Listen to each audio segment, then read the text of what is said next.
Hello everyone, I am C Mitesh Pawar. आज के lecture में हम IS-21 the effect of change in foreign exchange rates का डिटेल रिवीजन करेंगे। इस अकाउंटिंग स्टैंडर्ड में हमें सीखने को मिलेगा कि अगर कोई ट्रांजैक्शन फॉरेन करेंसी में हुआ है तो उसको कैसे इनिशियली और सब्सिक्वेंटली रिकॉग्नाइज और मेजर किया जाता है।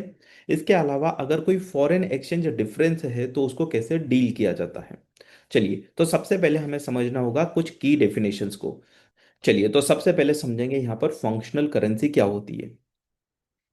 जिस प्राइमरी इकोनॉमिक इन्वायरमेंट में एंटाइटी ऑपरेट करती है, उस प्राइमरी इकोनॉमिक इन्वायरमेंट की जो करेंसी होती है उसको बोला जाता है फंक्शनल करेंसी। एग्जाम्पल के लिए सर, देखो, आपने एक फैक्ट्री लगाई इंडिया में। आप सेल कहाँ कर रहे हो? इंडिया में सेल कर रहे हो, और ये सेल प्राइस किस बेसिस पर डिसाइड हो रहे हैं? इंडिया के मार्केट के बेसिस पर डिसाइड हो रहे हैं। यानी कि आपकी जो सेल्स प्राइस है वो कैसे इन्फ्लुएंस है? इंडिया के मार्केट से इन्फ्लुएंस है। आप जो कॉस्ट इनकर्ड कर रहे हो, है ना, लेबर कॉस्ट, मटेरियल कॉस्ट, वो किस में कर रहे हो? INR में ही कर रहे हो, रुपीज में ही कर रहे हो। तो इसका मतलब कि आपका जो प्राइमरी इकोनॉमिक इन्वायरमेंट है वो क्या है? इंडिया है, तो इंडिया की करेंसी क्या हो गई? INR। तो आपकी फंक्शनल करेंसी क्या मानी जाएगी? INR मानी जाएगी। सर, एक दूसरा एग्जांपल लो ना। हमारी फैक्ट्री इंडिया में है, लेकिन हम जितना भी गुड्स बनता है वो कहाँ सप्लाई करते हैं? USA में सप्लाई करते हैं। और बिल जो चार्ज करते हैं, वो इनवाइस जो बनाते हैं वो किस में बनाते हैं? US डॉलर में ही बनाते हैं। मतलब हमारी रेवेन्यू जो होने वाली है वो US डॉलर में होने वाली। तो बताओ, जब हमें इस प्रोडक्ट की जो प्राइस चार्ज कर रहे होंगे, मतलब सेल्स प्राइस डिसाइड कर रहे होंगे, तो किस मार्केट को ध्यान में रख के कर रहे होंगे? सर, US के मार्केट को ध्यान में रख के कर रहे होंगे। मतलब कि जो सेल्स प्राइस है वो इन्फ्लुएंस है, क्या है? इन्फ्लुएंस है। कहाँ से इन्फ्लुएंस है? US के मार्केट से, ठीक। इसके अलावा जो हमारी कॉस्ट लगती है, जो कॉस्ट इनकर्ड कर रहे हैं हम, labour cost, material cost, material भी हम कहाँ से इंपोर्ट करते हैं? US से ही इंपोर्ट करते हैं। मतलब डॉलर में हमारे पास इनवाइस आता है, मतलब हम डॉलर में पेमेंट करते हैं। लेबर जो है, लेबर को भी हम पेमेंट US डॉलर में ही कर रहे हैं। मतलब अगर देखा जाए तो हमारा जो प्राइमरी इकोनॉमिक इन्वायरमेंट है वो क्या है? पूरा US है। तो US की जो करेंसी है वो क्या है? आपकी डॉलर है। ठीक है। तो आपकी फंक्शनल करेंसी क्या मानी जाएगी फिर? US डॉलर माना जाएगा। समझ में आ गया आपको? दोनों एग्जांपल दे दिए मैंने। फॉरेन करेंसी क्या होती है? फंक्शनल करेंसी के अलावा जो भी करेंसी है उसको हम बोलते हैं फॉरेन करेंसी। क्योंकि फंक्शनल करेंसी में ही हम हमारी बुक्स ऑफ अकाउंट्स मेंटेन करते हैं। एग्जांपल के लिए इंड INR जो है वो हमारी क्या है? फंक्शनल करेंसी है। तो डॉलर हो गया, यूरो हो गया, पाउंड हो गया, ये हमारी क्या है? ये हमारी फॉरेन करेंसी मानी जाएगी। अगर हम ट्रांजेक्शन करते हैं डॉलर में, हमारी फंक्शनल करेंसी INR है, इंडियन रुपीज है। तो अगर हम ट्रांजेक्शन करते हैं, फॉर एग्जांपल के लिए हमने गुड्स परचेज किया डॉलर में, हमें पेमेंट भी किस में करना है? सेटलमेंट डॉलर में ही करना है। तो ये जो डॉलर है ये हमारे लिए फॉरेन करेंसी बन जाएगी, है ना। तो फॉरेन करेंसी क्या होती है अदर देन फंक्शनल करेंसी? एक है प्रेजेंटेशन करेंसी। मतलब जिस करेंसी में हमें हमारे फाइनेंशियल स्टेटमेंट बनाने होते हैं उसको बोला जाता है presentation currency. Generally functional currency में ही फाइनेंशियल स्टेटमेंट बनाए जाते हैं, क्योंकि हम इसी करेंसी में क्या कर रहे हैं? बुक्स ऑफ अकाउंट मेंटेन कर रहे हैं। तो अब बैलेंस शीट वगैरह, profit and loss account, cash flow वगैरह सब ये किस में बनाएंगे? हम फंक्शनल करेंसी में बनाएंगे। यानी कि फंक्शनल करेंसी क्या बन जाती? प्रेजेंटेशन करेंसी बन जाती। लेकिन कभी कभी हमें क्या करना होता है? हमें अदर कंट्रीज के रेगुलेशन फॉलो करना होता है, तो हमें वहाँ उस कंट्री के अकॉर्डिंग हमें फाइनेंशियल स्टेटमेंट प्रेजेंट करना होता है। तो प्रेजेंटेशन करेंसी क्या हो सकती है आपकी? आपकी प्रेजेंटेशन करेंसी यूरो भी हो सकती है, आपकी डॉलर भी हो सकती है, INR भी हो सकती है। कितनी प्रेजेंटेशन करेंसी हो सकती है? More than one presentation currency हो सकती है। क्यों? देखो, हमें US में भी सबमिट करना है रिपोर्ट्स, हमें UK में भी करना है, हमें चाइना में भी करना है। तो इन अलग अलग कंट्रीज की करेंसी में हमें क्या बनाना होंगे? हमारे प्रेजेंट फाइनेंशियल स्टेटमेंट बनाना होंगे। ठीक है। तो presentation currency more than one हो सकती है, लेकिन फंक्शनल करेंसी हमेशा हमेशा एक ही होगी। अब मुझे बताओ, फॉरेन करेंसी कितनी हो सकती है?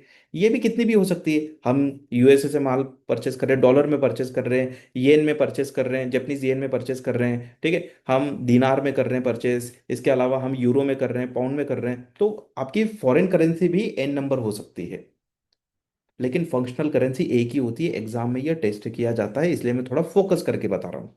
ठीक है, चल आगे समझ में आ गई। चलो, नेक्स्ट है आपका डिटर्मिनेशन ऑफ फंक्शनल करेंसी। कैसे डिसाइड करोगे कि आपकी फंक्शनल करेंसी कौन सी है? क्या मैनेजमेंट डिसाइड कर सकता है कि हमारी फंक्शनल करेंसी आईएनआर है, यूएस डॉलर है? नहीं, वो ऐसे रैंडम बेसिस पर डिसाइड नहीं कर सकता। देखना होता है कि हमारा प्राइमरी इकोनॉमिक इन्वायरमेंट क्या है। अब कैसे पता चलेगा कि हमारा प्राइमरी इकोनॉमिक इन्वायरमेंट क्या है? तो समझो, दो बेसिस पर डिसाइड करेंगे अभी यहाँ पर।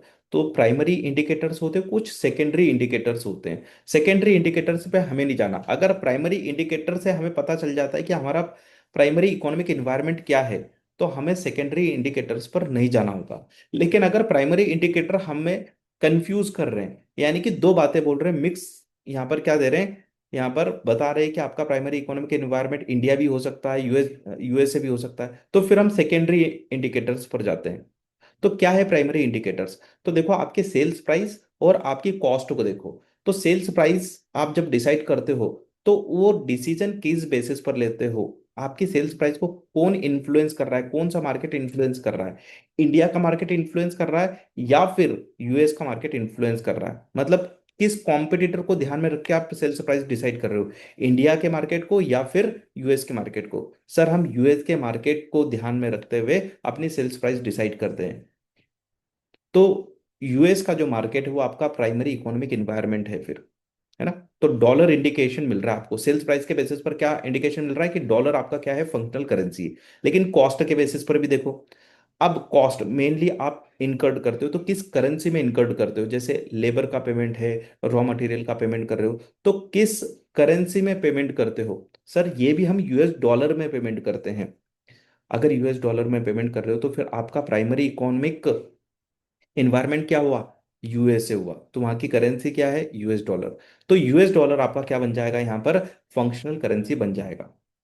लेकिन सर, हमारी जो सेलिंग प्राइस है वो डिसाइड होती है यूएस के अकॉर्डिंग, लेकिन हमारी जो कॉस्ट है वो कॉस्ट हम पे करते हैं इंडियन रुपीज में।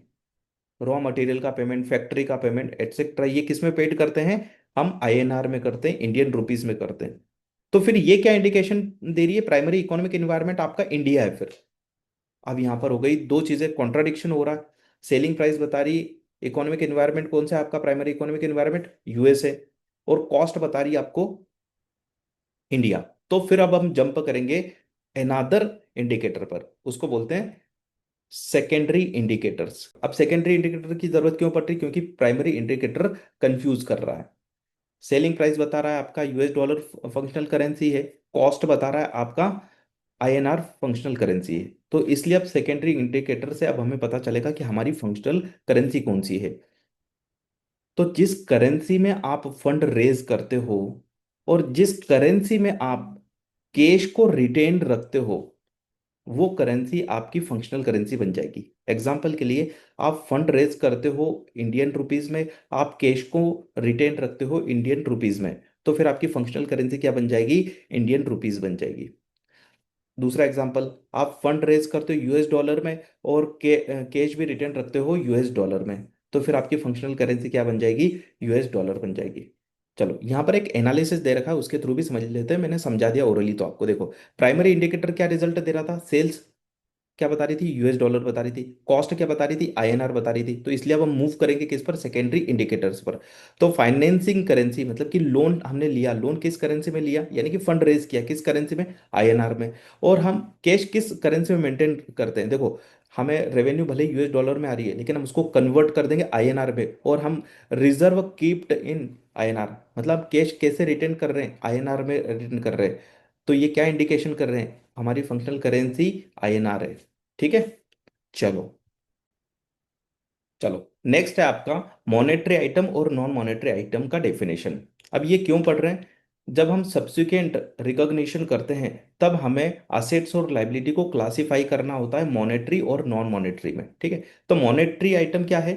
जब मैं आइटम की बात कर रहा हूं तो असेट्स और लाइबिलिटी की बात कर रहा हूं, है ना? तो मॉनेटरी असेट्स और मॉनेटरी लाइबिलिटी ना बोलकर मैं क्या बोलूंगा? मॉनेटरी आइटम बोलूंगा।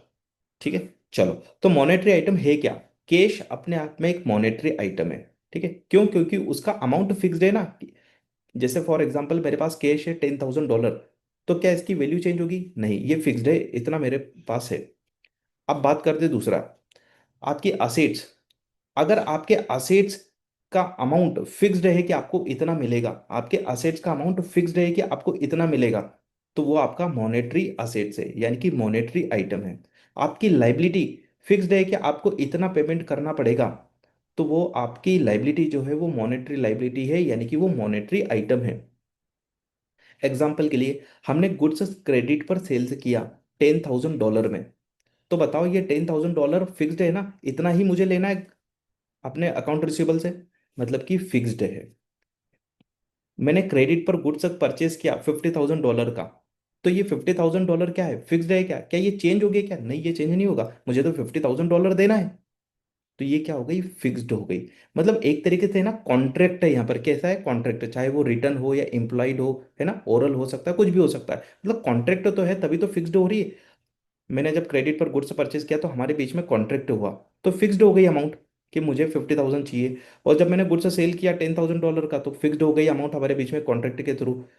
मैं बैंक में अमाउंट डिपॉजिट करता हूँ, तो यहाँ पर भी एक तरीके से कॉन्ट्रैक्ट ही हो रहा है हमारे बीच में कि बैंक, मेरा राइट टू रिसीव कितना है, मेरा right to receive for example के लिए मैंने $5,000 डिपॉजिट करे, तो $5,000 मुझे बैंक से लेना है, तो क्या फिक्स्ड अमाउंट है क्या, हाँ।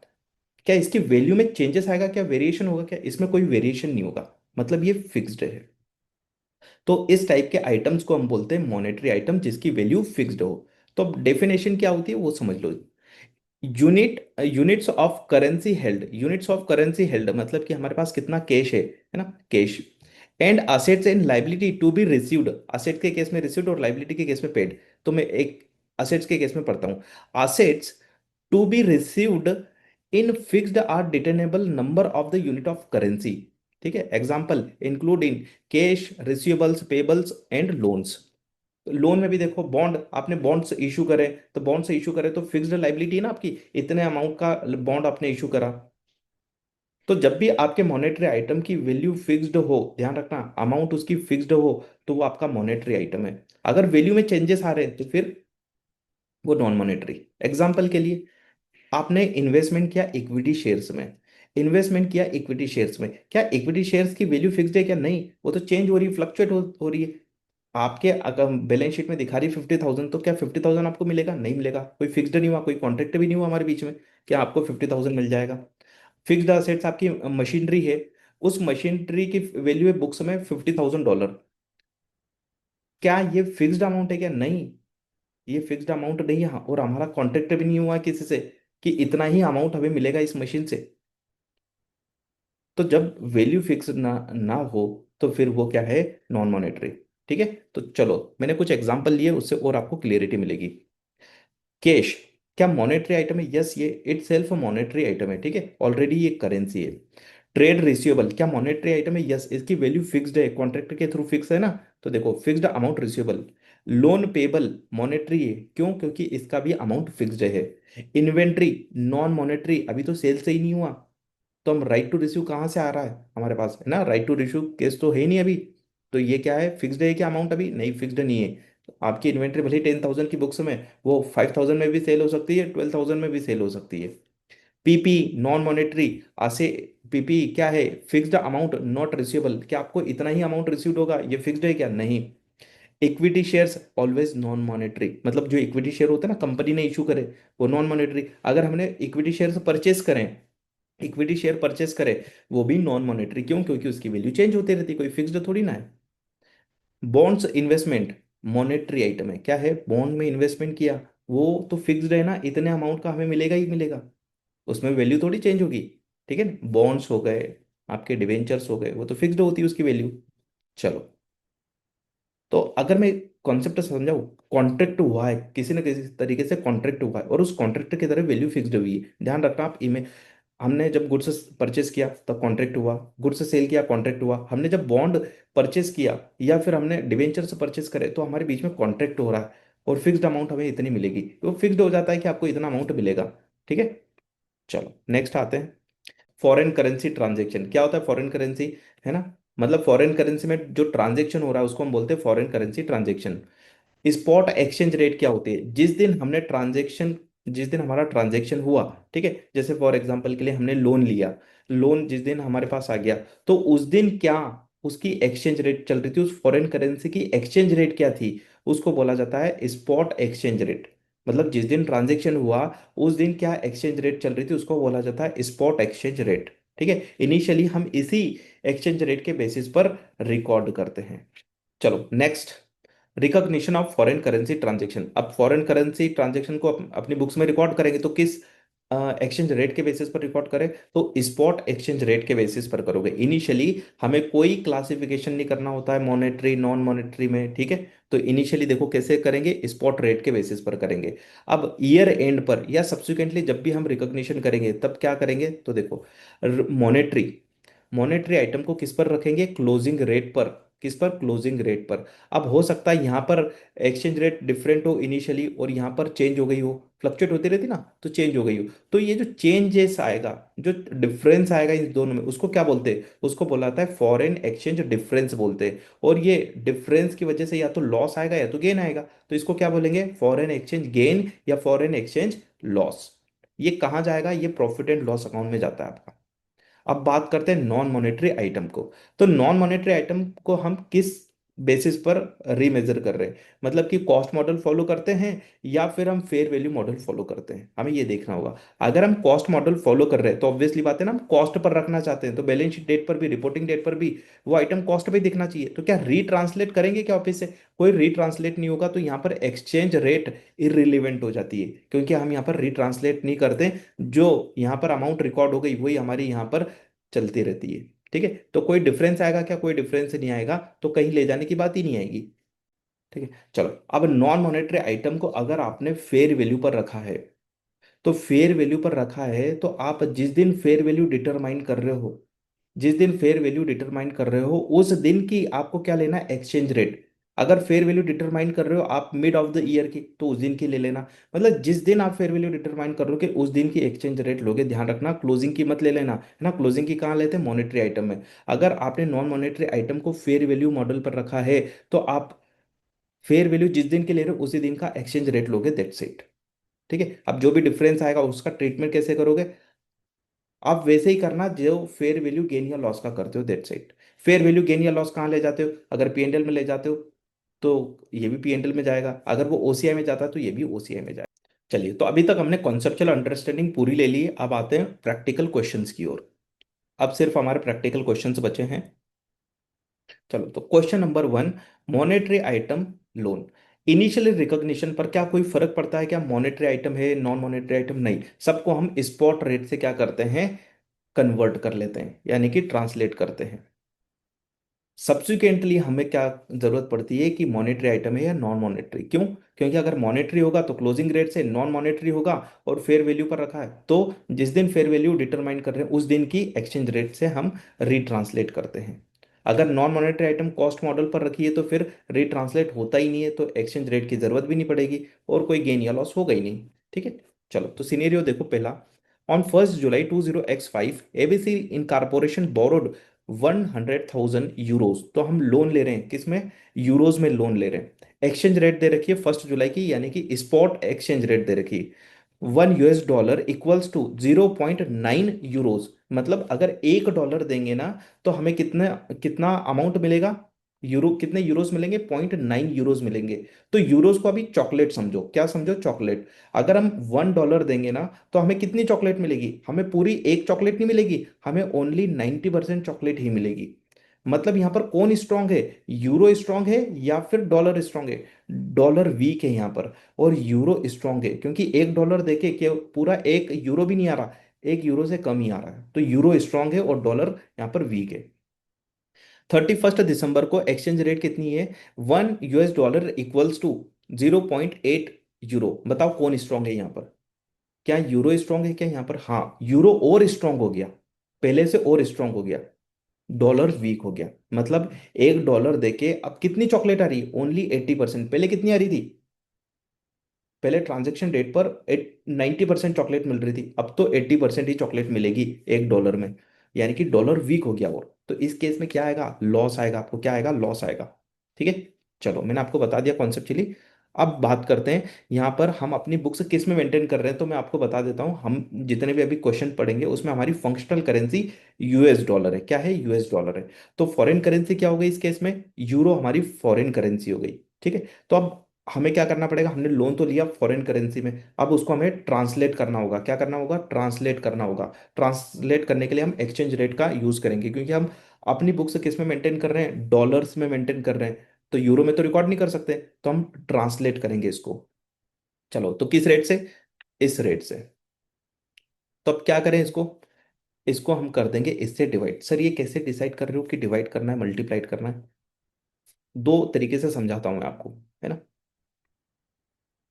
ये जो $1 है ना, ये $1 में कितने यूरोज आ रहे हैं ये दे रखा है, $1 में। और हमारा अमाउंट क्या है, हमारा अमाउंट यूरोज में है, हमारा अमाउंट यूरोज में है।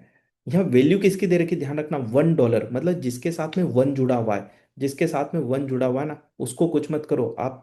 किससे कैलकुलेशन करोगे, इस वैल्यू से कैलकुलेशन करेंगे। अगर ये वैल्यू दोनों सेम है तो आप क्या कर देना, डिवाइड कर देना। देखो क्या बोल रहा हूँ, लॉजिकली समझो, बहुत कंफ्यूजन आता है बच्चों को। अगर ये दोनों वैल्यू सेम है तो आप क्या कर देना, डिवाइड कर देना। अगर ये दोनों वैल्यू सेम नहीं है तो फिर आप मल्टीप्लाइड कर देना। आप क्या कर देना, मल्टीप्लाइड कर देना। जैसे अगर यहां पर ऐसा लिखा होता कि 1 यूरोस इक्वल्स टू $1.2, तो फिर आप क्या करते, इसको मल्टीप्लाइड कर देते। तो कब डिवाइड करना है, ध्यान रखना, अगर ये दोनों सेम है, हम अमाउंट भी हमारा फॉरेन करेंसी में है, और ये जो एक्सचेंज रेट का रिजल्ट है वो भी फॉरेन करेंसी में है, तो आप डिवाइड कर देना। अगर ये दोनों डिफरेंट है तो मल्टीप्लाइड कर देना। ठीक है। दूसरा तरीका, रिवर्स इंजीनियरिंग।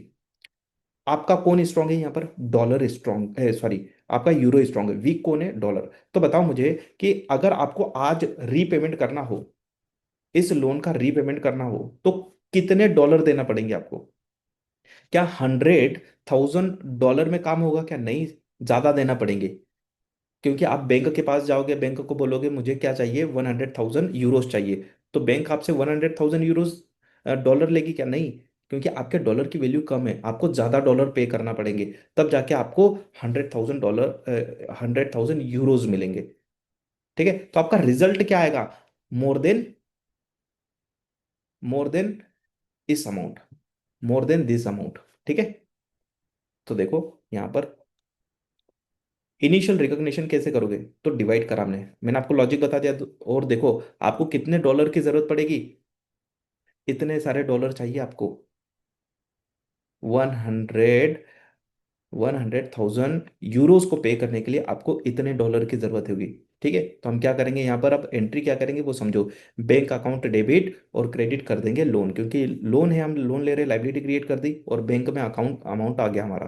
ठीक है, तो हमने इतने से लाइबिलिटी रिकॉर्ड कर ली, ना कि $100,000 से। समझ में आ गया। चलो, ईयर एंड पर रीट्रांसलेशन की बात करते हैं। अब ईयर एंड पर क्या रेट हो गई है, 0.80।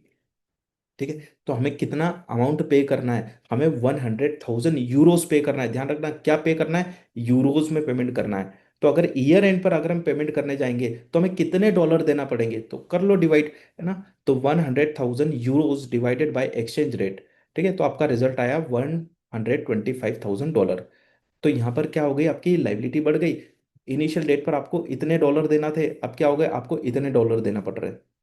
तो इंक्रीज हो गई लाइबिलिटी, कितनी इंक्रीज हो गई, निकाल लो डिफरेंस। तो ये डिफरेंस आएगा आपका 13,889। ठीक है, तो इंक्रीज हो गई आपकी लाइबिलिटी, तो क्या एंट्री पास करोगे, लाइबिलिटी बढ़ाओगे ना तो लाइबिलिटी क्रेडिट हो जाएगी, है ना। तो ये आपकी लाइबिलिटी बढ़ गई, तो ये एक तरीके से क्या, आपको लॉस है। मैंने आपको शुरुआत में ही बता दिया। कौन स्ट्रांग हो रहा है यहाँ पर, यूरो स्ट्रांग हो रहा है, वीक क्या हो रहा था आपका, डॉलर वीक हो रहा था। यानी कि अगर आपकी फंक्शनल करेंसी वीक होगी, अगर आपकी फंक्शनल करेंसी वीक होगी तो आपको लॉस आएगा। ठीक है, तो देखो आपको एक्सचेंज लॉस यहाँ पर बुक करना है, और ये कहाँ जाएगा, प्रॉफिट एंड लॉस अकाउंट में, मॉनेटरी आइटम है। ठीक है, मैंने डिटेल में आपको अच्छे से समझाया, क्योंकि बहुत कंफ्यूजन होते हैं इस टाइप के क्वेश्चंस में। चलो, नेक्स्ट आपका क्वेश्चन नंबर 2, मॉनेटरी आइटम का क्वेश्चन है ये भी, है ना। एक और क्वेश्चन करा रहा हूँ, इसमें सेटलमेंट भी है। तो सेटलमेंट के केस में क्या होगा, बहुत इजी है, समझा देता हूँ। एबीसी इनकारपोरेशन, इसकी फंक्शनल करेंसी क्या है, US डॉलर है। 1 अक्टूबर को ट्रांजेक्शन हो रहा है, हमने गुड्स परचेज किया 50,000 यूरो में, और एक्सचेंज रेट दर की 1 अक्टूबर को 1 US dollar equals to 0.8 euros. ध्यान रखना, तो कौन वीक है यहाँ पर, हमारी फंक्शनल करेंसी वीक है। ठीक है, और यूरो स्ट्रांग है। 1 US डॉलर में केवल और केवल 80% ही क्या मिलेगा हमको, यूरोज मिलेंगे, यानी कि 80% ही चॉकलेट मिलेगी हमको। तो यहाँ पर हम कैसे रिकॉर्ड करेंगे, अभी मैंने आपको सिंपल रूल बताया था, इसको कैसे ट्रांसलेट करेंगे हम, क्योंकि हम इसमें तो रिकॉर्ड नहीं कर सकते हमारी लाइबिलिटी, किसमें करना पड़ेगा, डॉलर में। तो कैसे इसको कन्वर्ट करें, यानी कि ट्रांसलेट करें। तो 50,000 को डिवाइड कर देंगे या मल्टीप्लाइड करेंगे, बताओ। ये वन, वन किसके साथ जुड़ा हुआ है, फंक्शनल करेंसी के साथ जुड़ा है ना, तो इसका रिजल्ट क्या है, ये है ना, ये यूरो में आ रहा है क्या। आप तो ये देखना कि यहाँ पर जो रिजल्ट आ रहा है वो किस में आ रहा है, यूरो में आ रहा है, अमाउंट किस में, यूरो में। तो डिवाइड कर दो, अगर ये सेम मिल गए ना तो डिवाइड कर देना, अपोजिट मिल गया तो मल्टीप्लाइड कर देना। और एक और बताया मैंने कि यहाँ पर क्या आएगा आपका, 50,000 से ज़्यादा ही डॉलर पे करना पड़ेंगे, है ना। आपकी जो लाइबिलिटी रिकॉर्ड करोगे वो 50,000 से ज़्यादा ही रिजल्ट आएगा। क्यों, ऑब्वियसली बात है ना, स्ट्रांग कौन है, यूरो स्ट्रांग है, और वीक कौन है, डॉलर वीक है, तो आपको ज़्यादा करेंसी पे करना पड़ेगी। चलो देख लो इसको, कन्वर्जन लॉजिक, $1 इक्वल्स टू 0.8। तो छोड़ो इसको, मैंने डायरेक्टली बता देता हूँ ना रिजल्ट, 50,000 डिवाइडेड बाई दिस, है ना, तो आपका $62,500 आ गया। तो purchase account debit to trade payables आपने रिकॉर्ड कर लिया। ईयर एंड पर क्या करोगे, रीट्रांसलेट करोगे, मॉनेटरी आइटम है, रीट्रांसलेट होगा। तो रीट्रांसलेट होगा तो अब आपकी लाइबिलिटी कितनी, तो आपको कितने यूरोज देना है अभी भी, 50,000 यूरोज देना है अभी भी। तो 50,000 को हम डिवाइड कर देंगे, इस दिन एक्सचेंज रेट जो चल रही है वो चल रही है 0.75। तो क्या हुआ, आपका डॉलर और वीक हो गया।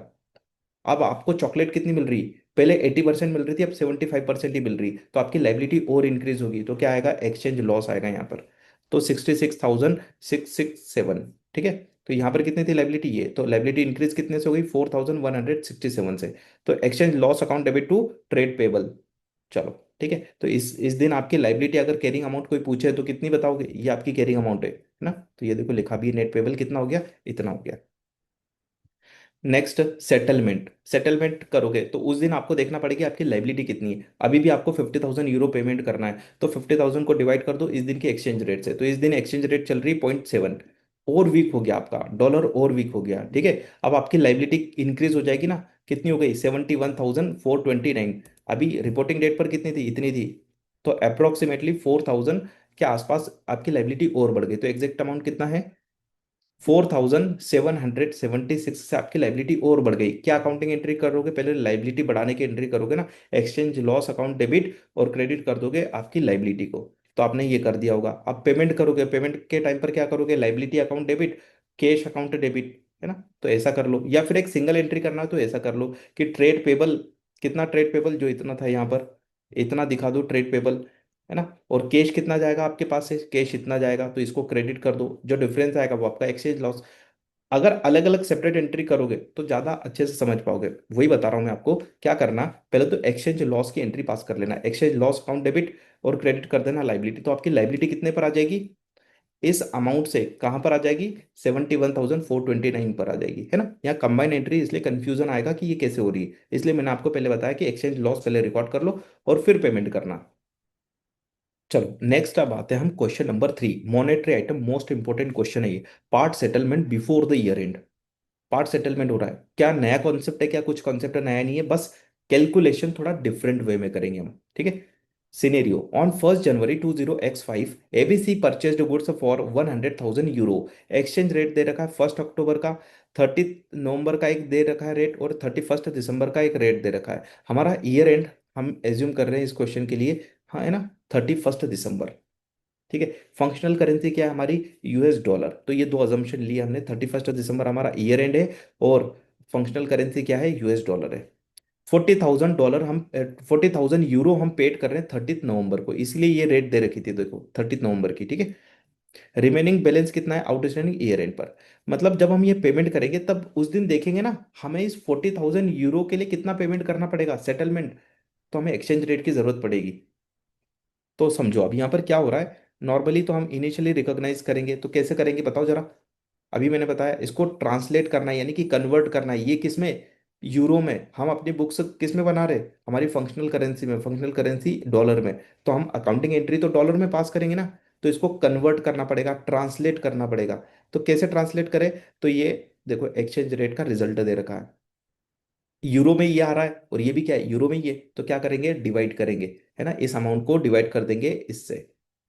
अगर ये अपोजिट होता तो, मतलब ये यूरो में और यहाँ पर ये डॉलर रिजल्ट आ रहा होता तो मल्टीप्लाइड करते हैं। चलो करो, यहाँ पर बता देता हूँ मैं आपको, देखो 100,000 dollar, 100,000 euros divided by exchange rate का रिजल्ट, तो ये आ गया आपका 125,000 डॉलर आ गए। तो डॉलर में हमने क्या कर दिया, रिकॉर्ड कर दिया है। अब बात करते हैं पेमेंट की। तो उसके पहले मैं आपको थोड़ा सा ना एक्सेल में ले जाता हूँ, समझो चीज को। मैं लाइबिलिटी को दो पार्ट में अगर रिकॉर्ड करता तो इनिशियली, जैसे मुझे कितने यूरोज देना है, 100,000 यूरोज देना है। एक्सचेंज रेट क्या थी, एक्सचेंज रेट 0.8 थी, है ना। तो डॉलर टर्म में हमने कितनी लाइबिलिटी रिकॉर्ड करी, ये लाइबिलिटी रिकॉर्ड करी हमने 125,000 डॉलर की, ठीक है। अगर मैं ऐसा ना करता, मैं दो पार्ट में लाइबिलिटी को डिवाइड कर लेता, पार्ट ए और पार्ट बी, है ना। ये मैं एज्यूम कर रहा हूँ क्वेश्चन समझाने के लिए आपको। जितना पेमेंट कर रहा हूँ उसको मैंने लाइबिलिटी ए बोल दिया, जितना बचा हुआ है उसको बी बोल दिया, 60,000। और अगर मैं अलग अलग शुरुआत में ही करता रिकॉर्ड, तो यहाँ पर देखो एक्सचेंज रेट तो वही लेंगे ना, ऑब्वियसली बात है दोनों के लिए। एक्सचेंज रेट क्या चल रहा था स्पॉट पे, 0.80। तो हमने क्या करा, इसको डिवाइड कर दिया इससे। अब इसको टोटल करोगे, अभी भी लाइबिलिटी वही रिकॉर्ड हो रही, बस हम उसको दो हिस्से में बांट रहे। क्यों, क्योंकि इतना हम सेटल कर देंगे मिड ईयर में, 1 नवंबर को, और इतना हमारा बैलेंस रहेगा।